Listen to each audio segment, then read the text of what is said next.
여러분 안녕하세요. 곽상도 의원이 제명될 것인가? 이 부분도 또 이번 대장동 개발 의혹을 보는 하나의 포인트입니다. 곽 의원의 아들이 50억 원을 퇴직금 및 성과금 또 산재 위로금 등으로 받은 사실이 알려지면서 여당에서의 비판은 물론 야당 이 국민의힘 안에서도 곽 의원에 대한 비판이 본물 터지고 있습니다. 이 탈당 가지고는 안 된다. 의원직을 사퇴해라. 이런 내용을 이준석 대표가 지금 공개적으로 이야기를 하고 있을 정도입니다.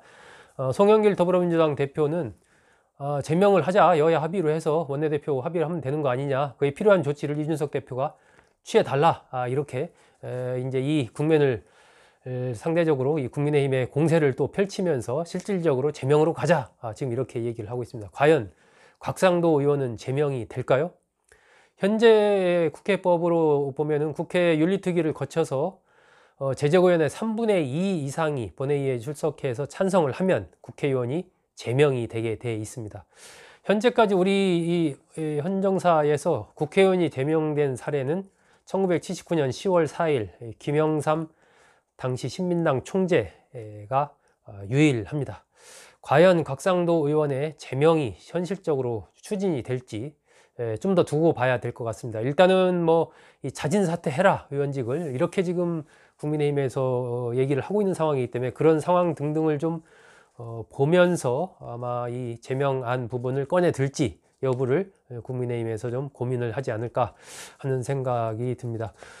이번 시간에는 유일한 우리 헌정사의 국회의원 제명 사례였던 김영삼 당시 신민당 총재의 제명은 왜 이루어졌는지, 어떤 상황에서 이루어졌는지 그 역사를 한번 알아보겠습니다. 1979년 10월 4일에 공화당과 유정혜 의원 159명이 당시 국회 별실에서 무술경위들 수백 명을 동원해 가지고 야당 의원들의 진입을 막은 상태에서 10분 만에 제명안을 통과가 시키면서 김영삼 당시 신민당 총재가 제명이 됐습니다.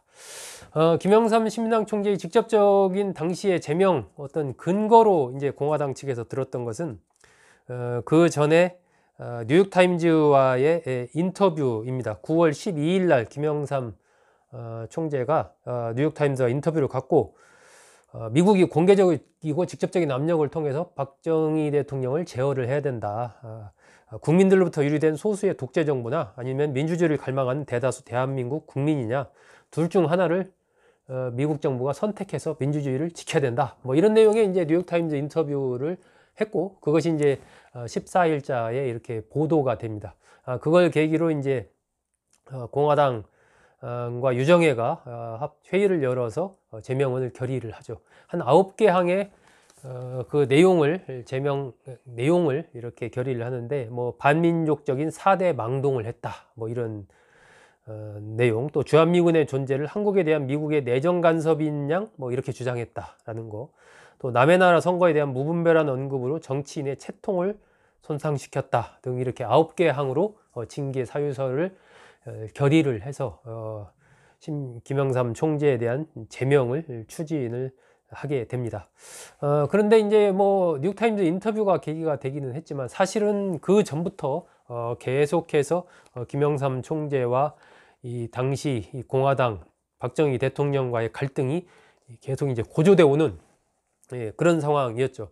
그해 5월 1979년 5월 달에 신민당 전당대회가 있습니다. 그런데 당시에 이제 이철성 의원이 중도 통합론을 내세우고 김영삼 의원은 선명야당의 기치를 내걸죠. 그러면서 둘이 맞붙게 되는데 이 선명야당의 기치를 내건 김영삼 의원이 신민당 총재로 당선이 됩니다.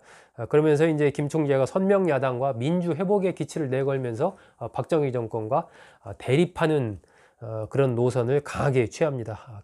김일성을 만날 용의가 있다. 이런 얘기도 하고 또 YH 노동 사건 이런 부분에 대해서 박정희 정권과 정면으로 맞서는 이런 모습을 보이게 되죠. 이런 것들이 이제 정권 입장에서는 눈에 가시처럼 그렇게 이제 보였던 겁니다. 그것을 이제 뉴욕타임즈 인터뷰를 계기로 해서 제명안이라는 그야말로 정말 이 극약 처방을 하는 쪽으로 당시 공화당, 당시 집권 세력이 이렇게 추진을 한 거죠. 그러면서 이제 김영삼 신민당 총재가 제명이 됩니다. 당시 이제 기자들과의 인터뷰에서 김영삼 총재는 영원히 살기 위해 일순간 죽는 길을 택하겠다 이러면서 제명한 부분에 대해서 강한 이 이른바 이 박정희 정권에 대한 이 투쟁의 의지를 다시 한번 천명을 합니다. 그러면서 아주 유명한 얘기를 또 하게 되죠. 달개 목을 비틀어도 새벽은 온다. 이 얘기를 이때 하게 됩니다. 이 어떤 유신 체제에 맞선 이 민주화 투쟁을 상징하는 그러한 말 중에 하나였죠. 달개 목을 비틀어도 새벽은 온다. 이러면서 이제 투쟁을 본격화하게 되고 김영삼 총재가 제명이 되니까 10월 13일 날 신민당 의원 66명 전원, 그 민주통일당 의원 3명도 의원직 사퇴서를 제출을 하게 됩니다. 이 김영삼 총재의 제명, 이것이 이른바 유신체제의 종말을 가져오는 직접적인 원인으로 또 작용을 하게 됩니다. 김영삼 총재는 어쨌든 부산에서 계속 정치활동해온 부산을 근거지로 하면 한 야당의 거목이었기 때문에 김영삼 총재가 제명이 되자 부산에서부터 거센 이른바 반 독재 투쟁, 반 유신 투쟁, 반 박정희 투쟁이 일어나게 되죠. 10월 16일부터 대학생들이 시위를 시작하고 이것이 마산으로 번지고 창원으로 번지고 이렇게 계속 번져가면서 이른바 부마 사태, 부마 항쟁이라는 이 대규모 시위로 이어지게 됩니다.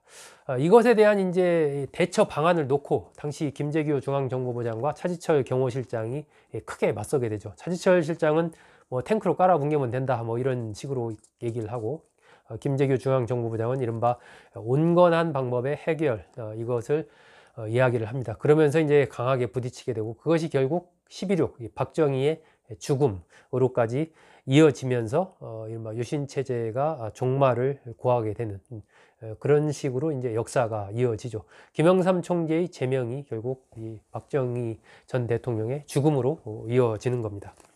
우리 이 정치사에서 이 김영삼 총재가 제명된 것이 국회의원이 제명된 유일한 사례입니다. 그런데 제명될 뻔했던 것들은 뭐 한 두세 번 있었습니다.